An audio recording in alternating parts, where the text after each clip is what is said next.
Assalamualaikum warahmatullahi wabarakatuh. Sahabat hijrah, kembali lagi bersama saya dengan Rizka Ferdian Sahaka dalam channel Pemuda Hijrah.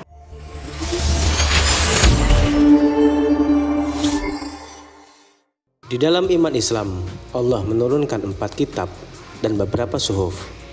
Adapun 4 kitab tersebut adalah Taurat yang diturunkan kepada Nabi Musa alaihissalam, Zabur kepada Nabi Daud alaihissalam, Injil kepada Nabi Isa alaihissalam, dan Al-Quran kepada Nabi Muhammad SAW.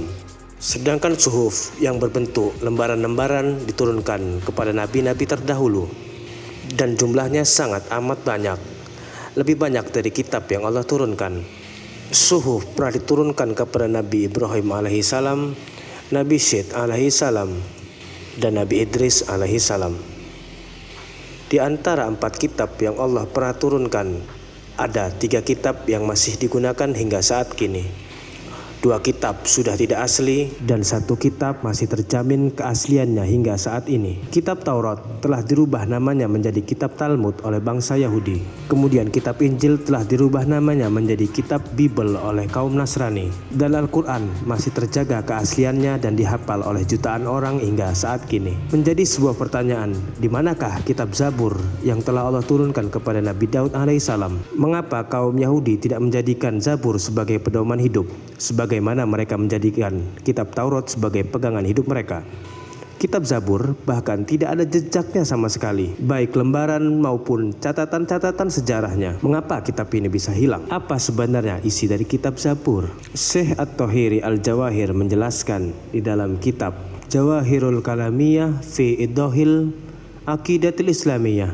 Apa itu yang disebut sebagai kitab Zabur? Di sana disebutkan, kami meyakini bahwasanya Zabur adalah salah satu kitab yang pernah diturunkan oleh Allah Subhanahu wa Ta'ala, yang diturunkan kepada Nabi Daud alaihissalam. Dan kitab Zabur merupakan ungkapan yang terdiri dari doa-doa, zikir-zikir, dan nasihat-nasihat serta hikmah-hikmah. Di dalam kitab Zabur tidak terdapat hukum-hukum syariat, karena sesungguhnya Nabi Daud alaihissalam diperintahkan untuk mengikuti syariat-syariat yang diperintahkan kepada Nabi Musa alaihissalam.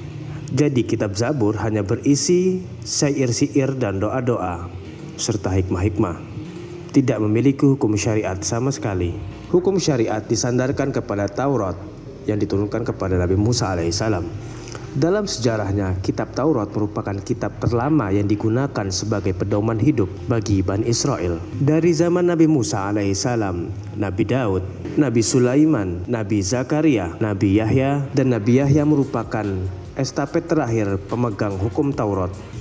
Karena ketika Nabi Isa alaihissalam diutus, hukum dalam kitab Taurat digantikan dengan hukum yang ada pada kitab Injil. Sebenarnya Injil menggantikan kedudukan kitab Taurat, karena dalam Injil terdapat hukum-hukum baru tentang halal dan haram yang sebelumnya tidak ada dalam Taurat. Hal ini telah Allah sampaikan di dalam Al-Quran. Dan aku membenarkan kitab Taurat yang datang sebelumku dan menghalalkan sebagian yang telah diharamkan atasmu. Dan aku datang kepadamu untuk membawa suatu tanda dari Tuhanmu. Karena itulah bertakwalah kepada Allah dan taatlah kepadaku. Quran Surat Ali Imran ayat 50.